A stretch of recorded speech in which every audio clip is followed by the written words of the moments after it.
E eu olho para onde? Sempre para cá. Ok. Muito bom dia a todos que nos acompanham aqui pela live do Cal Roraima.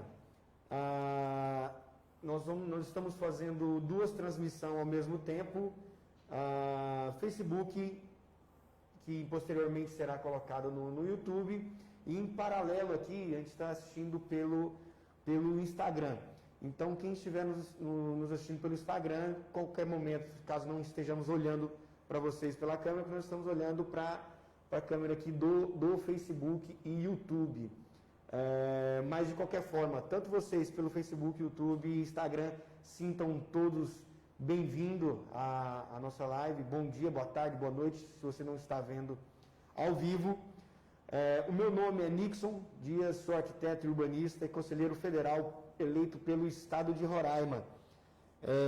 Mas hoje, a nossa live, estou aqui apenas como mediador para apresentar para vocês, apesar de dispensar apresentações já pelo seu currículo e pela sua longa carreira de 40 anos de profissão, a arquiteta Graciete Costa, que é formada pela Universidade do Pará em Arquitetura e Urbanismo e de língua francesa pela Université de Nancy, isso tudo na década de 80. Ela é mestre e doutora em Arquitetura Urbanista pela UNB e é pós-doutora pelo Instituto de Relações Internacionais. O currículo da mulher é grande.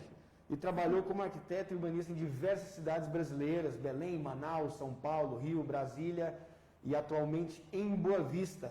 É coordenadora do curso de Arquitetura e Urbanismo da Universidade Federal de Roraima e é professora PhD, pós-doutoranda da Universidade Federal do Estado de Roraima. Bom, a princípio nossa live é em relação, né, ao plano diretor, a essa ferramenta de gestão que é gerida e é feita por arquitetos e urbanistas em uma equipe multidisciplinar, mas em paralelo a isso, como vocês podem até observar, nós estamos, apesar de estarmos aqui no mesmo ambiente, estamos com as suas devidas proteções, máscaras e um afastamento aqui de um pouco mais de 1 metro, justamente por questões de segurança. E, Graciete, agora feitas as devidas apresentações, seja muito bem-vinda à nossa casa, né? Nossa casa. É diferente, né? É complicado. Nós costumamos fazer palestras, às vezes com seminários com algumas pessoas em auditório, e agora estamos falando para câmeras, acreditando que eles estão nos ouvindo. E essa relação agora, né? Arquitetura, urbanismo e pandemia. O que você tem a dizer para a gente sobre esse momento agora que estamos vivendo? Bom dia a todos. Bom dia, colegas do CAL, do Brasil inteiro. É um prazer estar aqui nessa live, a convite do nosso CAL Roraima. O mundo está passando por uma situação muito delicada, muito alarmante. E o Brasil, nessa pandemia do coronavírus, o Brasil escancarou a situação mais grave, que é a falta de moradia, né? Nós estamos aí com mais de 5 milhões de pessoas sem moradia, são 13 mil aglomerados subnormais no Brasil. E por que a pandemia escancarou essa situação? Porque o Brasil está com o Brasil e o mundo, né? Os problemas são diferentes, mas no nosso caso do Brasil, a pandemia ela mostrou que nós não temos saneamento básico. Então, a maior parte das habitações, das casas, não tem água. Então, como pode uma pessoa viver sem água? Sem água, sem banheiro. Não tem banheiro, não tem água. E as moradias também são muito precárias. Em 2010, esse número era a metade. Tínhamos pouco mais de 300 aglomerados subnormais, hoje temos 700. E essa situação que o Brasil está é uma situação justamente que envolve o plano diretor. Por quê? O plano diretor ele tem que garantir moradia para as pessoas, mas moradia digna. Não é possível a gente ter essa situação no Brasil que as pessoas não têm. É um cômodo para 8, 10 pessoas, né? Graça, diz que a melhor vacina que nós temos até hoje para o coronavírus é a casa, né? É a moradia.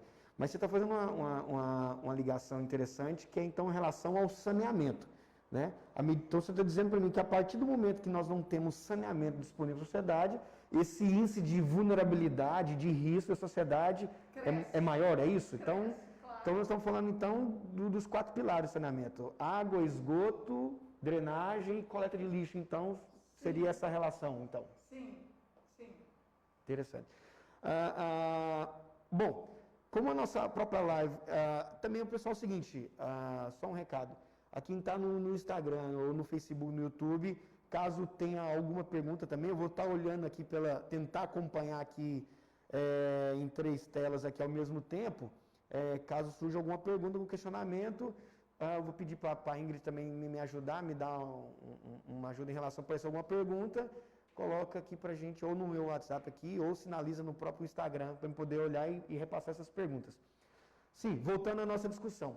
Então, temos toda essa questão de índice de vulnerabilidade, dessa vacina chamada casa, para poder acolher as pessoas. E aí, então, eu tenho que começar a falar de políticas urbanas que promovam isso aí, ferramenta, né? E aonde a arquitetura estaria inserida nisso aí. O problema nisso é que não tem a vacina, não tem a casa. As pessoas não têm onde morar. Pois é. Entende? Então, como 85%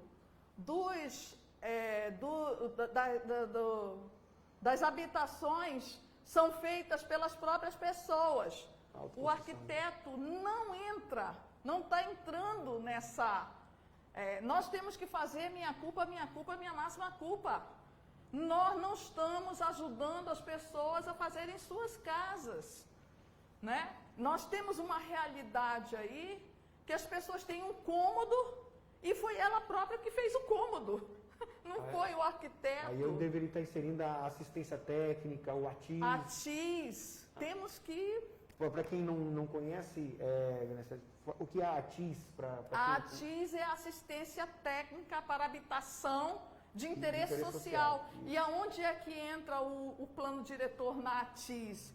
É que o plano diretor ele vai determinar as áreas de ZEIS, de zonas especiais de interesse social. Essas zonas vão ser destinadas a esses aglomerados subnormais.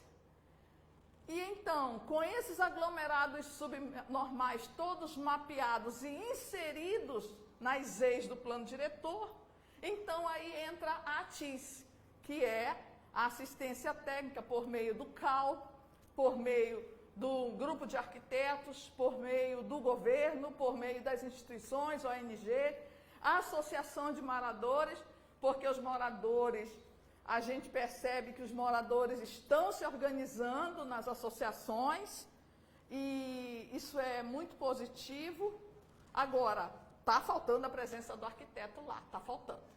Então é questão de inserir esse profissional dentro desse sistema. Tá.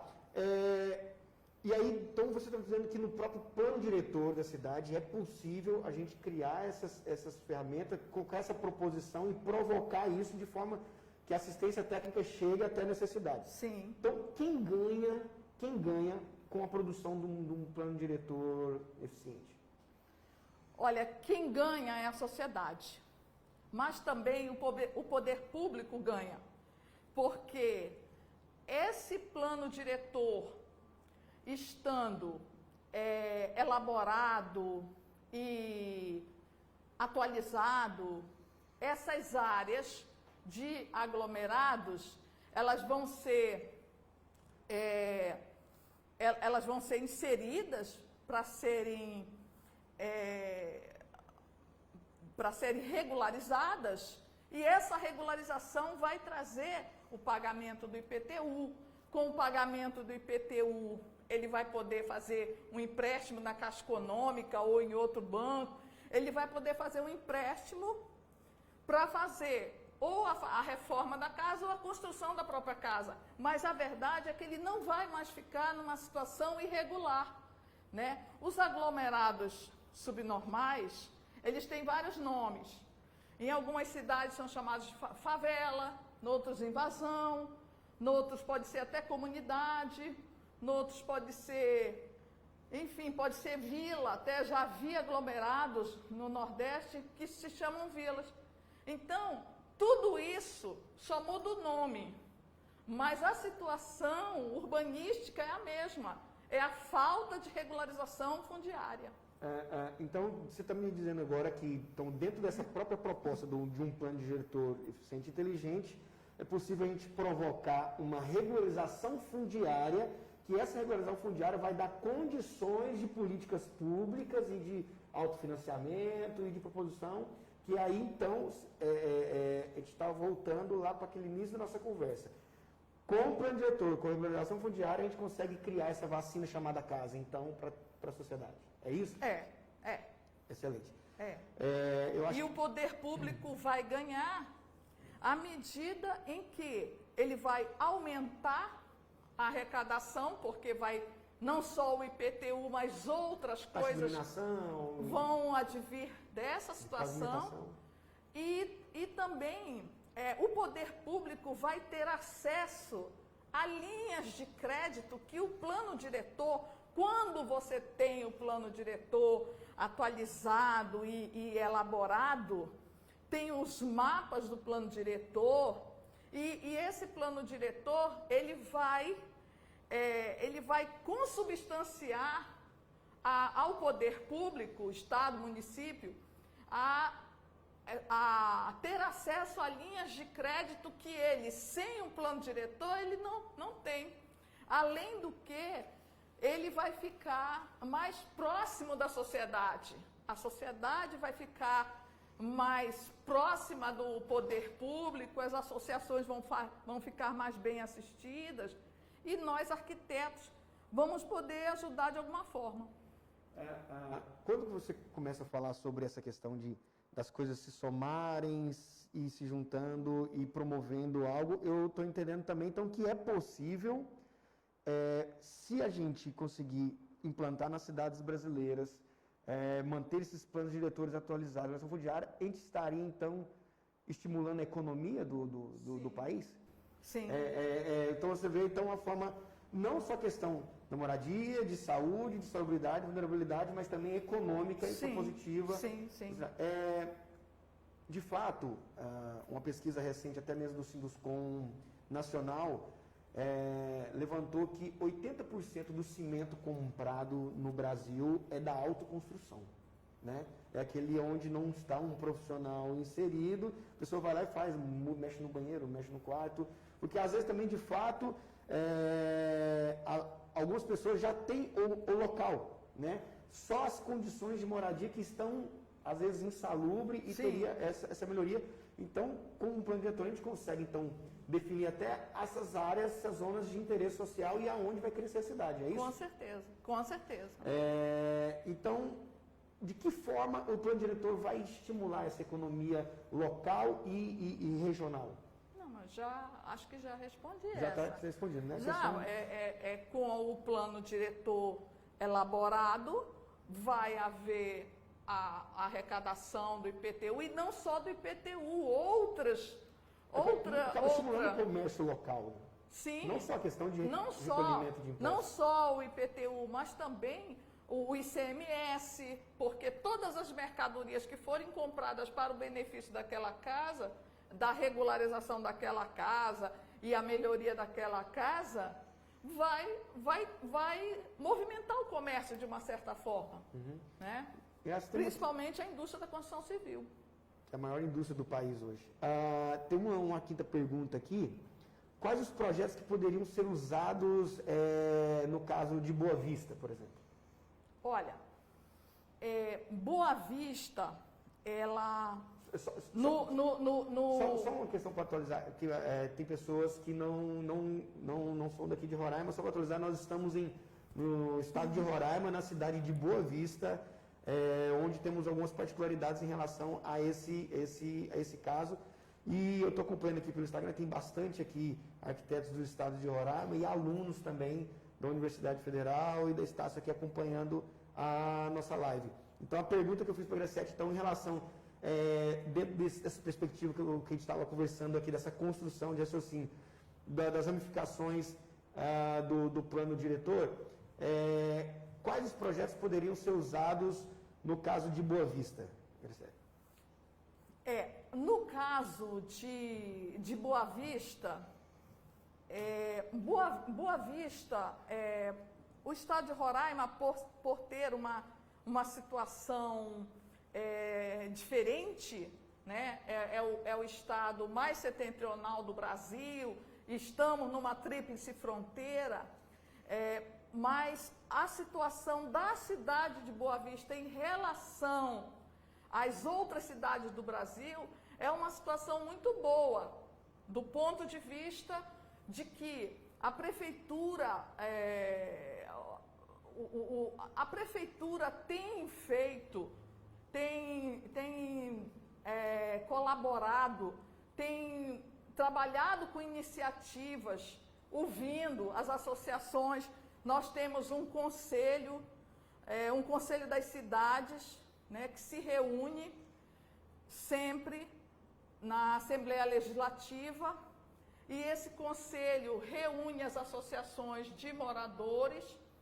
A Prefeitura de Boa Vista está trabalhando já para essa questão do plano diretor. Agora, que projetos, né? Eu acho que teríamos projetos a curto prazo, a médio prazo e a longo prazo. A curto prazo, eu acho que a regularização do plano, a atualização do plano diretor com a regularização fundiária, ou seja, o mapeamento dessas áreas de ZEIS, que nós já sabemos, nós já temos mapeado isso, né? E isso de imediato seria a regularização fundiária. Outra situação aqui em Roraima também é que o governo do estado está recebendo as terras, né? Que as nossas terras eram terras da União. Então essas terras estão sendo repassadas agora, nesse período, estão sendo repassadas para o estado de Roraima. Com esse repasse de terras do governo federal para Roraima, vai ser possível melhorar essa situação de regularização fundiária, porque a terra da União, ela é um óbice, né, na regularização fundiária. Precisa que a terra seja do município, do estado, das pessoas, né, para se fazer. A médio prazo, eu diria, porque a mobilidade urbana, ela não é imediatista, né? Ela tem um médio prazo, tem ações que você vai fazendo. Isso também a Prefeitura de Boa Vista já está trabalhando na questão das ciclovias, das paradas de ônibus. Boa Vista tem paradas de ônibus com ar-condicionado, né? São 35 paradas de ônibus, se não me falha a memória, com ar-condicionado, colocadas na cidade. Outras serão instaladas. Agora, eu penso assim que a longo prazo, quando se faz um plano diretor, a gente deve pensar assim, que cidade eu quero? O que eu quero para Boa Vista, né? Como que eu quero a minha cidade no futuro, né? E aí a gente vem num trabalho que já está sendo feito desde 2017, que é um trabalho da cidade para as crianças, né? Primeira infância. Então seria a cidade da primeira infância, né? Que eu vejo que Boa Vista, pelas suas características físicas, né, e morfológicas também. A Boa Vista é uma cidade plana, não temos edifícios, né? É uma cidade bem linear, não? Eu diria. Mas, e aí sim, nesse contexto, pensar a cidade para a primeira infância, a cidade para as crianças. O que eu estou fazendo no plano diretor para beneficiar essa primeira infância? E também as pessoas especiais, né? As crianças especiais, os autistas. O que eu estou fazendo nesse sentido? Então, no plano diretor, pensar nesses segmentos, né? De praças, de parques. Será que a quantidade de parques é suficiente? Será que os que estão implantados estão atendendo? Né? Então, esse tipo de coisa acho que respondi. A gente já tem umas perguntas aqui também no próprio Facebook, mas antes de qualquer pressuposto, vamos lembrar, por exemplo, em particular a questão da cidade de Boa Vista, nosso plano diretor é de 2006, né? Ele, entre aspas, venceu seu prazo em 2016 e carece urgentemente de atualizações, até porque a cidade se transformou drasticamente durante esse lapso, e é uma coisa, por exemplo, eu colocar aqui até para quem está nos assistindo, a própria Graciete foi minha professora no mestrado, discutindo justamente a questão de estatuto das cidades, essa ferramenta que é o plano diretor. E eu lembro de uma provocação sua que você falou sobre os eixos de crescimento, para onde a cidade vai, para onde a cidade vai prosseguir. E tem essa certa preocupação da gentrificação, né, das pessoas saírem da cidade consolidada, da onde a gente, igual você falou, onde já tem ponto de ônibus, da onde já tem pavimentação, onde tem energia, onde tem saneamento, e ir se expandindo para essa franja urbana. E essa franja urbana, sem crescendo sem essas definições, é um colapso, é um problema sério. E aí vai de frente justamente com uma pergunta interessante aqui uma honra para nós receber uma pergunta dele, que é o presidente Jorge Romano, colocou no Facebook para a gente, falando justamente dessas questões habitacionais que você provocou. Ele colocou o seguinte: os programas habitacionais não atenderam a contento do déficit habitacional que nós tínhamos no Brasil, apesar de que nunca se construiu tanto, né, nunca se fez tanta habitação, e mesmo assim não se atingiu essa meta. Aí ele pergunta: como a gente pode avaliar esses programas do governo, né, até para poder, tipo assim, não deu certo isso, então como é que a gente avalia para poder caminhar para um ponto mais eficiente? Olha, o Ministério das Cidades tem um estudo sobre essa questão e também as cidades, elas têm esse estudo sobre esse déficit habitacional. Agora eu vou falar como urbanista, arquiteto urbanista, é o seguinte: esse déficit habitacional, quando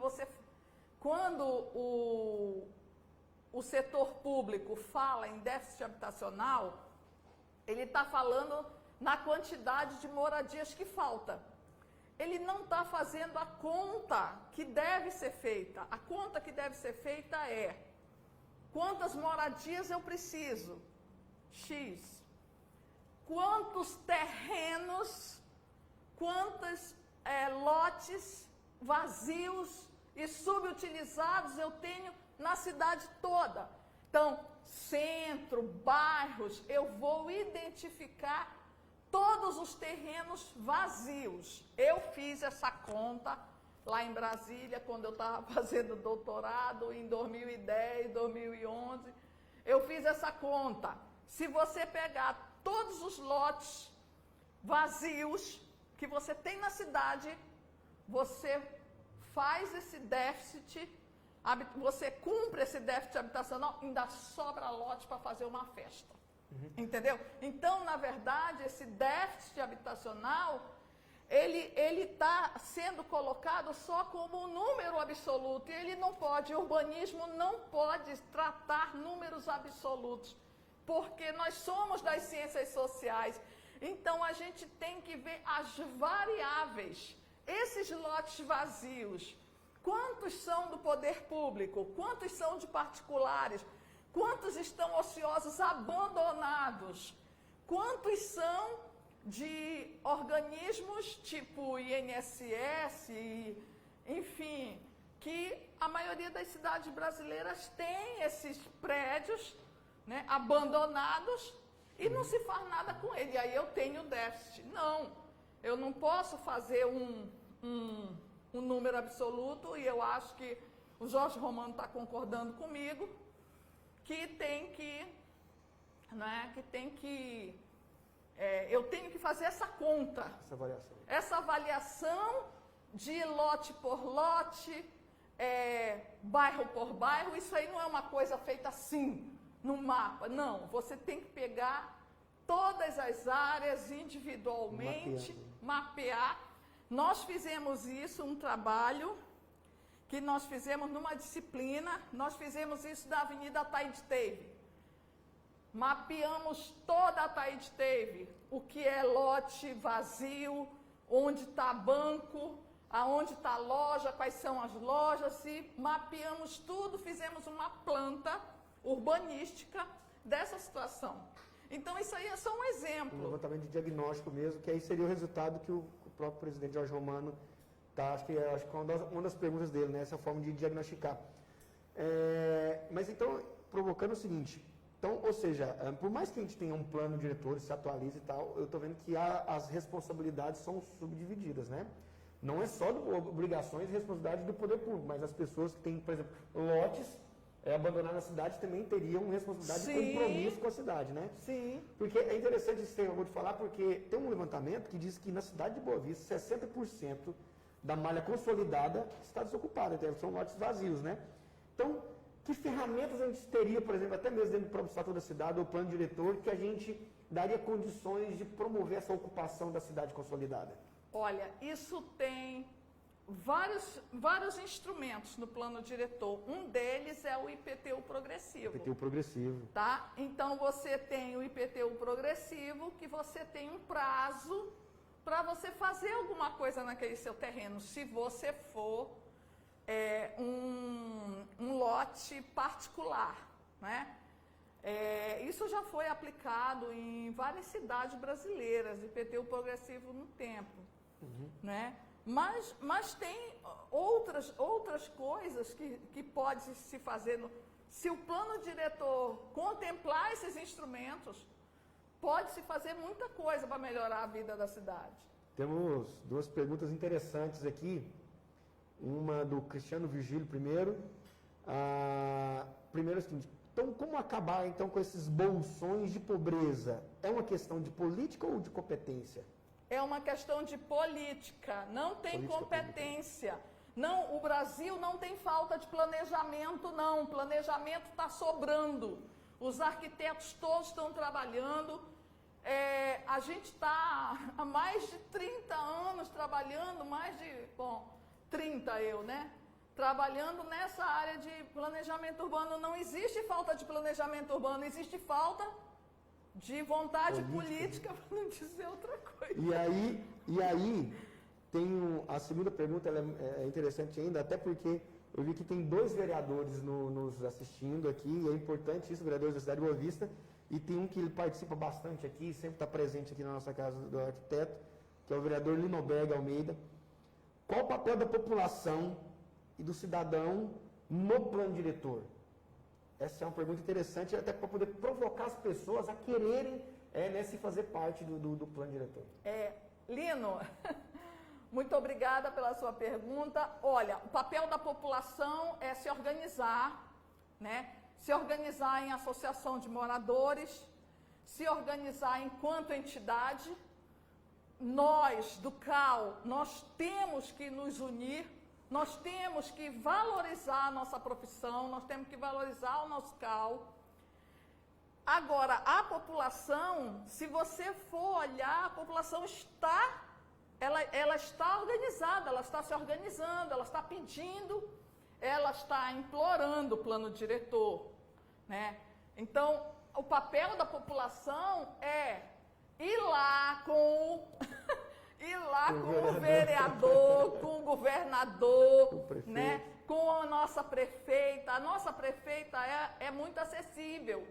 Então, a população precisa dizer claramente, vamos fazer o plano diretor, vamos, né? E os arquitetos têm que trabalhar integrados, de forma integrada.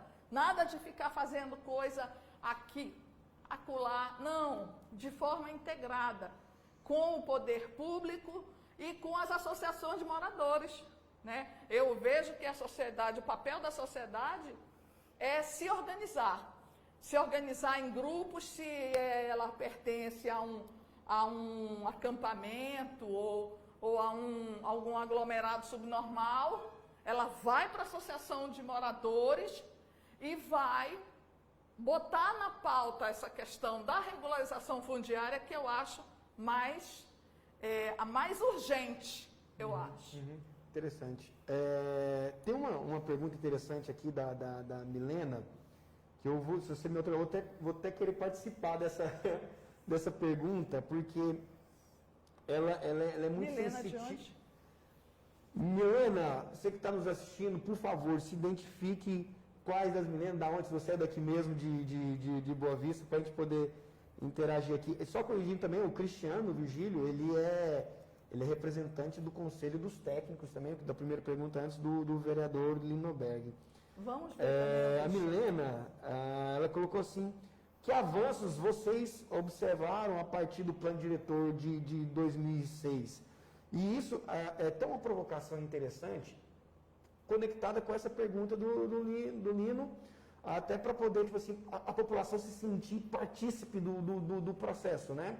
Quando você começa a observar a cidade de 2006, quando foi feito o plano diretor naquelas perspectivas, a cidade, por exemplo, era da Avenida Centenário para cá, da Avenida do São Sebastião para cá, que a cidade acontecia, e houve um crescimento, uma explosão demográfica muito rápida, né?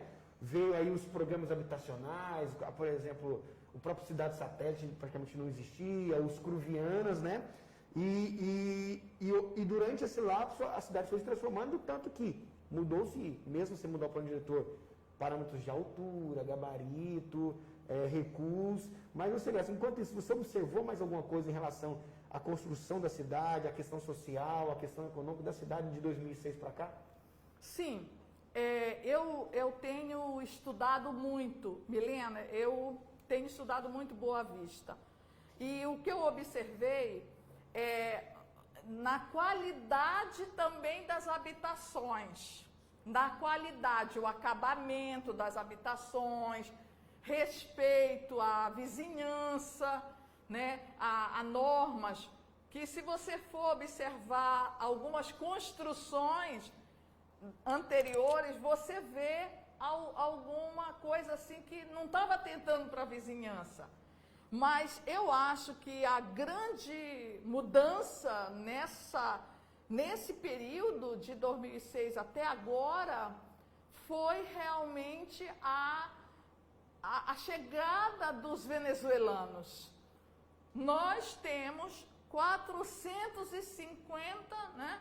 Nós tínhamos menos de 300, nós tínhamos uma população de 200 e poucos mil habitantes, agora nós estamos com 400, né? Então, esse número de imigrantes, ele conta na cidade porque não há programa da prefeitura que dê cabo de tantas consultas médicas, de tanto atendimento nas UBSs, né? Porque qual é o nosso foco, né? Saúde, educação e a moradia digna. Porque se ele não tem a moradia digna, ele vai ter aquelas doenças, né? Se ele não tem uma casa com água, como que ele vai lavar a mão se ele não tem água em casa? Né? Então, a grande mudança que eu vejo é nesse aspecto aí habitacional das características da habitação, que o padrão construtivo eu vejo que mudou. e também nessa questão dos venezuelanos que, de uma certa forma, incharam a cidade de Boa Vista, porque ninguém, assim como nós não estávamos preparados para essa pandemia, Boa Vista também não estava preparada para esse boom de venezuelanos, de imigração. Agora, essa questão dos imigrantes tem um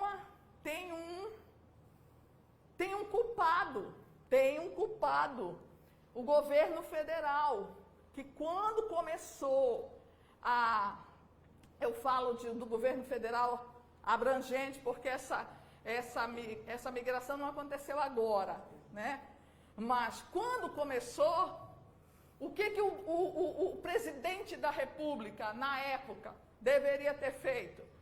Chama os governadores dos 27 unidades da federação e diz, olha, cada um vai receber tanto de venezuelano. Então, o que aconteceu? Teve estado que ficou tranquilo e nós aqui ficamos com uma quantidade que não tínhamos condição. Uma cidade de médio porte, médio, pequeno, médio porte.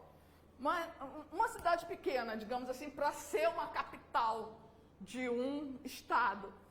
Ficamos com aquela quantidade de pessoas sem poder atender. Então, você está me dizendo então, que quando a gente for observar e olhar e participar desse plano diretor, que a gente vai participar pela isso tem que ser levado em consideração. Tem que ser levado em consideração essa grande população que se migrou para cá, né? Bom, tem mais uma pergunta aqui interessante, que nós estávamos falando de verticalização, que ele falou de recusa e afastamento, aqui mais uma do Cristiano. A verticalização é bem-vinda numa capital como Boa Vista? Sim. Toda verticalização, ela é bem-vinda. Por que eu não estou falando de prédios de 30 andares no centro de Boa Vista. Não é isso. A verticalização, ela pode acontecer e deve acontecer de uma forma paulatina, equilibrada. Primeiro, você vai numa área central, você isola o centro histórico, você preserva a memória histórica da cidade e você vai, a partir do momento em que você vai se distanciando do centro, você vai colocando no plano diretor as alturas, os índices de ocupação vertical. Então, ele falou que a verticalização, se era bem-vinda, é bem-vinda sim. Por que a verticalização é bem-vinda? Porque você já tem uma infraestrutura naquele local, você já tem uma infraestrutura, você já tem água, você já tem esgoto, calçada, meio-fio, você já tem tudo ali.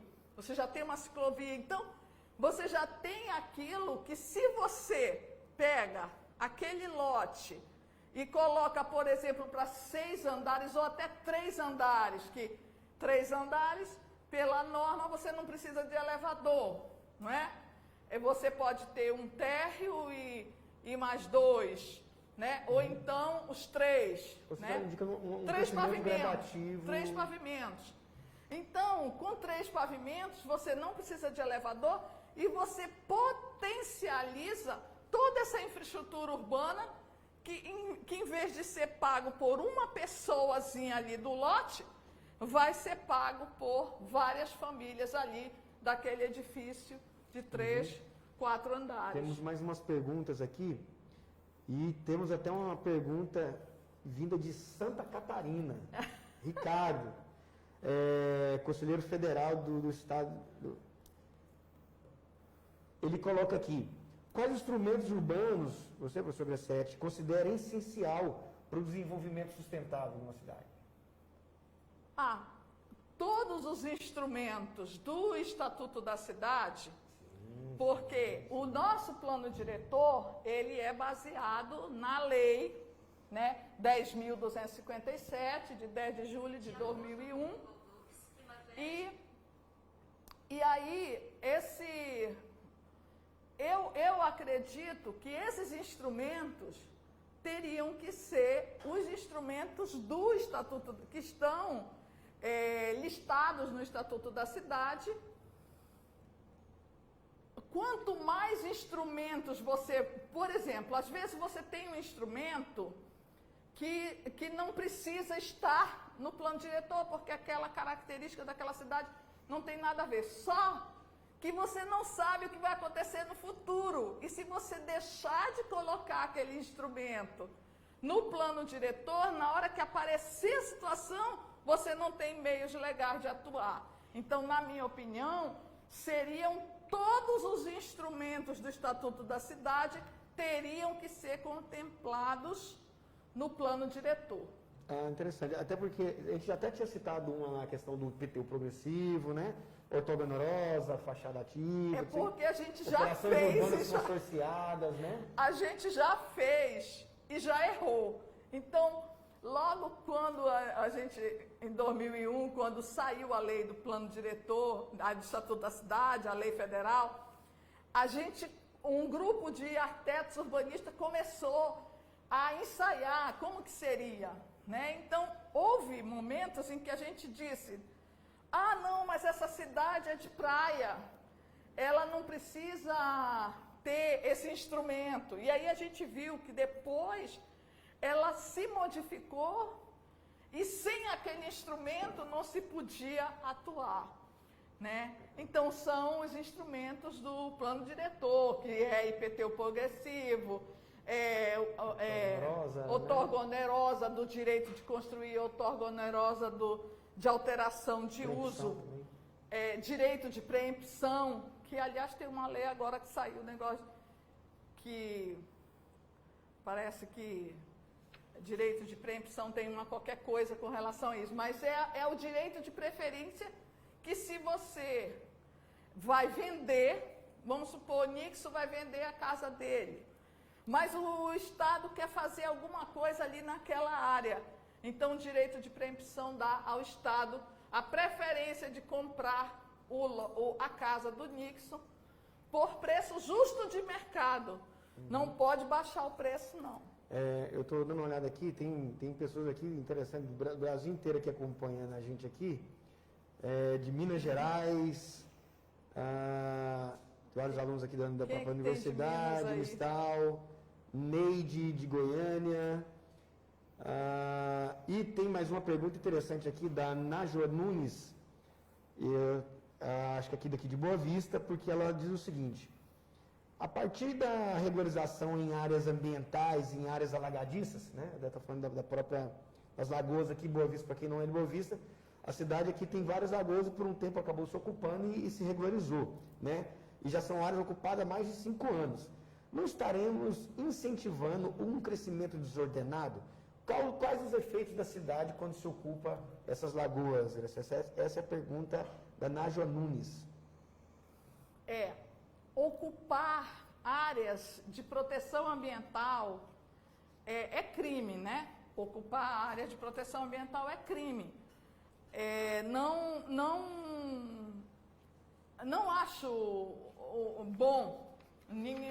Até a lei nos favorece nesse caso aí, de não ocupação. A questão da ocupação dessas áreas é que não existe uma fiscalização. E aí as pessoas vão se instalam. Não é fiscalizado e depois a pessoa, eu já estava aqui há 30 anos, né? Então, isso é muito danoso. Eu acho, o plano diretor não iria... Ele iria mapear essas áreas. Até porque ela serve de uma drenagem natural da própria cidade, essas lagoas, né? Já houve muitas situações no Brasil com relação a essas áreas ambientais. Eu me lembro... Não uma área ambiental assim de lagoa, mas eu me lembro da área lá de Niterói, que foi construído um bairro, uma associação de moradores, posto médico, uma estrutura da prefeitura foi feita em cima de um lixão. E aconteceu um acidente nessa área. Então, A questão de ocupar essas áreas ambientalmente sensíveis é que a natureza, ela cobra depois. O rio cobra o seu quintal depois. Se você se instala numa encosta, numa margem de rio, de igarapé, né? A natureza, ela vai te cobrar isso daí. E aí é deslizamento, é desastres naturais, são muitas coisas que podem acontecer. E isso aí vem de frente justamente, que na verdade não é uma pergunta, mas uma cobrança da Sharon Mendes, que o nosso plano diretor precisa ser revisado e atualizado. Né? Justamente com esses mapeamentos, essas demarcações, de zonas de aproveitamento, esses índices de ocupação. Sim, né? Sharon. Em relação a isso aí. Tem, mas o plano diretor, quando ele é feito, existe um número de mapas mínimos que ele tem que apresentar.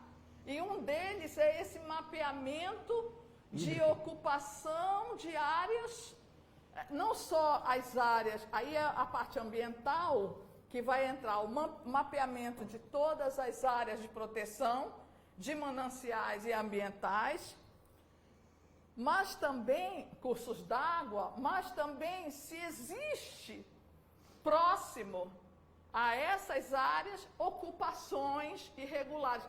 E assim, às vezes tem que ver a quantidade de pessoas que tem ali ocupando aquela área. Porque lá em Brasília nós já tiramos gente que estava ocupando a área de proteção, foi tirado e foi levado para uma outra área. Até por questões também não só de questão mas também de salubridade da própria família que ocupa um ambiente úmido. Não é salubridade, Nixon, é uma questão de vida.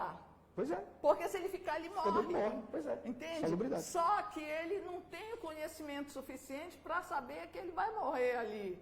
Então, você precisa educar. Eu acho que a Câmara de Vereadores tinha que fazer uma educação dessa situação da cidade mesmo. Coisas assim muito simples. A gente está tendo agora essa educação de lavar as mãos, né? Mas a Câmara podia fazer. Não ocupe áreas ambientais, não ocupe áreas próximas a rios, córregos, não é? Não ocupe áreas sem saber de quem é, de onde vem, né? Certo. Porque muitas das vezes estão ocupando áreas da União. E aí fica bem complicado. Certo. Nós já estamos terando aqui, já completando quase uma hora de live. Eu acho que a gente deu para fazer esse recorte Eu queria responder alguma pergunta de um aluno. Eu acho que nós respondemos todas que foram colocadas aqui. Só faltou a Milena, no caso, depois de ter se identificado, mas eu acredito que seja... Não, a Milena eu respondi, não? Ele não respondeu. Faltou só ela identificar se ela era da universidade e tal. Pode colocar para trazer para mim aí, por favor? A pergunta... Ah, tá. Encontrei aqui. Agora, o professor Márcio Beto Baraúna. O desenho urbano do plano diretor atual favorece o conforto urbano em Boa Vista? Complicada essa, hein? Não, é porque o desenho urbano do plano diretor, professor Márcio Baraúna, não é uma coisa que eu vou inventar, que eu vou fazer. Eu já tenho uma cidade consolidada, eu já tenho um desenho urbano consolidado. E aí o que eu vou fazer?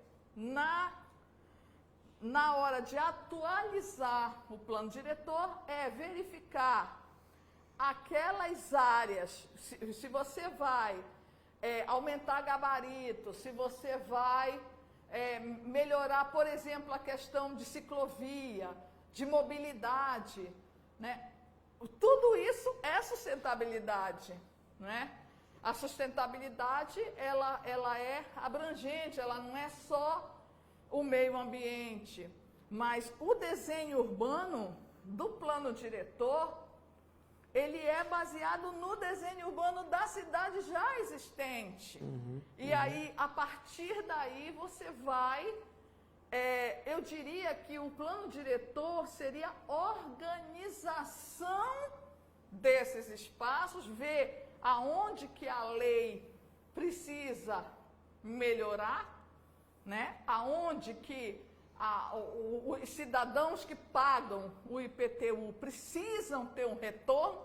Por exemplo, ele mora numa área distante, não tem ônibus, não tem parada de ônibus. Então, nesse sentido, o plano diretor vai porque o plano diretor vai fomentar outros planos temáticos, que seria plano de mobilidade urbana, plano de saneamento, de água, né? Esses planos temáticos, né? E também legislação, lei do uso do solo, né? A lei de calçadas, né?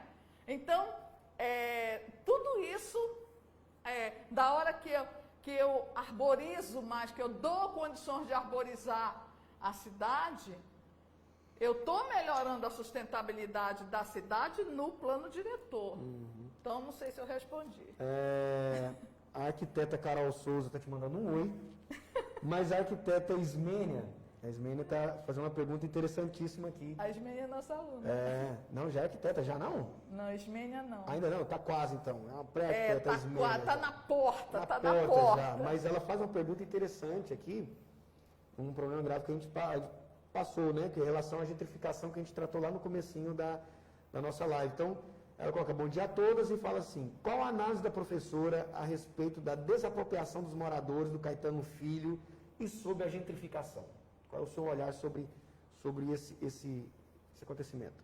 A Ismênia está falando, ela ainda é aluna. A Ismênia, mas está quase, um pouquinho. A desapropriação Nós fizemos um trabalho, em 2017, nós fizemos um trabalho completo do Caetano Filho, que foi um trabalho, inclusive, com o ex-presidente do CAU aqui, o Pedro Reis. Nós fizemos um trabalho sobre o Caetano Filho, que nós publicamos no Arquimemória de Salvador, em que a gente mostra as condições subnormais. Era um aglomerado subnormal, o Caetano Filho, e com muitas deficiências, com muitas debilidades, não é? A área foi desapropriada e os moradores foram ressarcidos, foram pagos o valor das suas casas lá. E foi feito um projeto que está sendo ainda construído, né?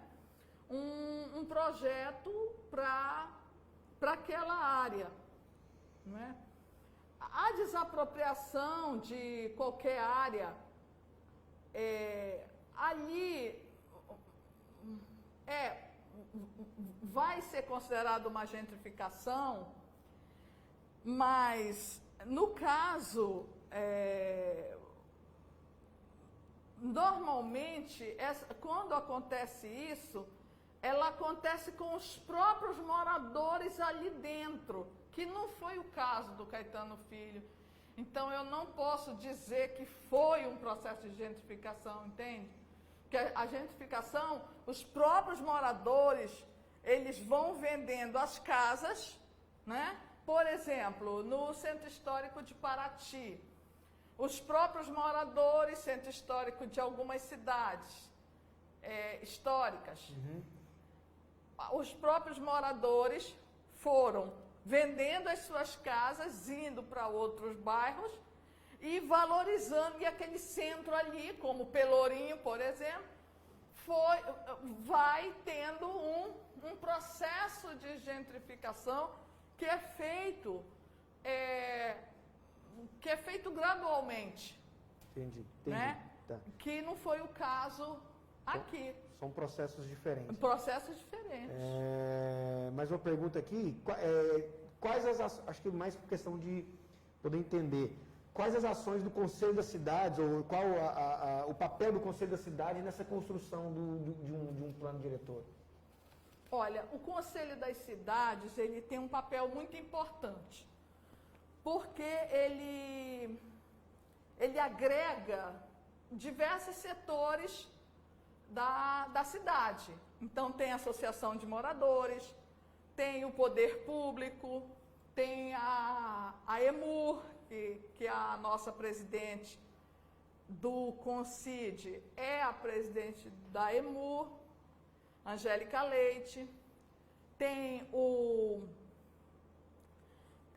vários setores da cidade. Econômico, todos tem representantes de todas as Tem linhas, representantes das dentro do conselho. secretarias, né? Tem o nosso conselheiro Ricardo Matos, que é uma pessoa assim, atuante em todas as áreas, né? De Boa Vista, faz um trabalho excepcional. No CONCID é um trabalho que envolve, né, demandas, às vezes, que não são do Conselho da Cidade, mas que são atendidas ali, né? Então, é uma espécie de um conselho, mas, ao mesmo tempo, é um fórum em que temos um grupo de WhatsApp e problemas, por exemplo, como depredação.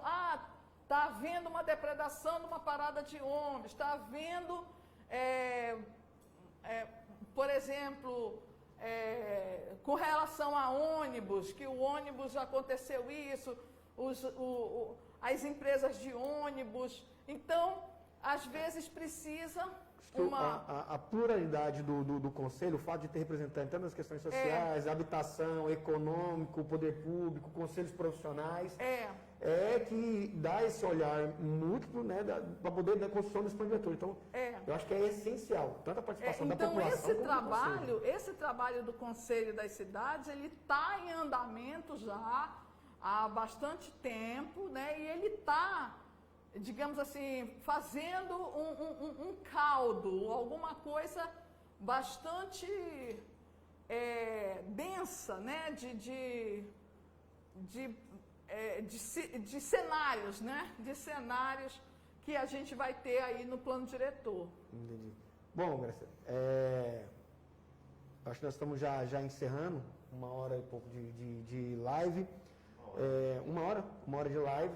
Acho que é suficiente, já deu para a gente esclarecer, entender os seus pontos de vista, a questão da técnica em relação ao plano diretor, a importância dele, a relevância dele. Eu quero agradecer a sua participação, seja sempre muito bem-vinda à nossa casa, né, a casa do arquiteto roraimense, que é o CAU Roraima. E para quem está nos assistindo, lembrar que ainda mais sobre esse tema do plano diretor, da ocupação, para quem está nos vendo também pelo Instagram, novamente para quem chega depois, é porque nós estamos olhando para uma outra câmera do Facebook e do YouTube, mas monitoramos todas as perguntas, tanto de Instagram, Facebook e aos demais. Até apertar aqui porque apareceu uma caixinha de notificações. Acho que encerrou no Instagram inteiro, 1 hora ele caiu a transmissão. Para quem está nos assistindo, nós vamos ter mais ainda um segundo momento, mais 2 momentos, não é isso, Ingrid? Falando sobre plano diretor, aí com a participação de um representante da prefeitura, talvez, né, da EMUR, a própria Angélica, também o Ricardo, em um outro momento, que eu acho que essa pluralidade desses olhares do técnico, poder público e tudo mais, que vai ajudar a gente a construir esse plano diretor e provocar esse plano diretor da nossa cidade, que tanto precisa, e a gente tem um ciúme da nossa cidade, né? A melhor cidade, desculpa as demais aí, a melhor cidade do Brasil, Boa Vista, cidade de Roraima, e agradecer a sua participação, se quiser fazer suas considerações finais, e eu me despeço do pessoal. Eu quero mandar um recado para os arquitetos de Boa Vista. Vamos nos unir, vamos valorizar o nosso CAU, vamos fazer atis, pessoal. Vamos estar aonde ninguém está. Vamos lá nos aglomerados, vamos nos organizar. Vocês podem contar comigo. Eu estou à disposição para a gente fazer atis aqui em Boa Vista, atender aí a comunidade que precisa. Nós precisamos estar fazendo as casas, né? E ajudando as pessoas que precisam delas. E que precisam desse saneamento, que precisam dessa... E também vamos estudar um pouco mais. Vamos estudar para todos os urbanistas, mais estudo. Essa é a minha fala. Obrigada a todos. Um abraço. Agradeço ao Cal, nosso conselheiro federal Nixon, que também é nosso professor na universidade. Temos muita honra de tê-lo na universidade conosco. E agradeço ao Cal, ao Jorge Romano, a Ingrid, nossa gerente aqui do Cal Roraima, que gentilmente nos facilitou e deu condições para que nós estivéssemos aqui. Muito obrigada a todos. Bom, eu me despeço aqui de todos vocês, foi um prazer estar aqui hoje novamente. Até aqueles que não são arquitetos, saiba que o CAL, ele foi criado, na verdade, para proteger a sociedade, né? Então, caso você necessite, precise de esclarecimento, pergunte, eu preciso de arquiteto, precisa construir dentro do próprio site do CAL, existe lá uma página, um link que chama Ache um Arquiteto. Então, a gente tem estudos e pesquisa mostrando que com a presença do arquiteto, do profissional, por mais mínima que você considere a sua reforma, a sua construção, a sua casa, ou simples ou grande, contrate sempre um arquiteto, tenha sempre um acompanhamento profissional. E aqui o CAL é a casa do arquiteto também, tudo que ele precisar em relação a esclarecimento, a apoio, sintam-se à vontade, acolhidos a todos. Eu quero agradecer também à equipe da LikeU, que proporcionou esse momento e os equipamentos para que tudo isso aqui funcione e chegue até vocês, essa comunicação, a estrutura do próprio CAL e no nome do presidente Jorge Romano, né? Agradecer a todos os conselheiros estaduais presentes, até mesmo aqui na live do papel, o Rodrigo, o Rondinelli, a Sharon, o Max, todos, o Luca, todos participando, o Igor também presente. Exatamente, acabei de ser informado aqui, ó, que essa nossa conversa aqui foi justamente provocada pela comissão do conselheiro Max, né, Caueri, não é isso? De nos trazer aqui para bater esse papo com as pessoas. Então, já agradecer a ele também essa provocação e essa oportunidade de estarmos falando a eles. A equipe, né? A equipe técnica aqui que nos Exatamente. apoiou aqui, gentilmente, né? Facilitando os meios técnicos e tecnológicos. E aí, a todos que participaram também nos comentários, com as perguntas, estejam sempre presentes, ao vereador que participou também, que é ele que também tem esse papel de cobrar, né, tanto o poder público como a sociedade, está fiscalizando.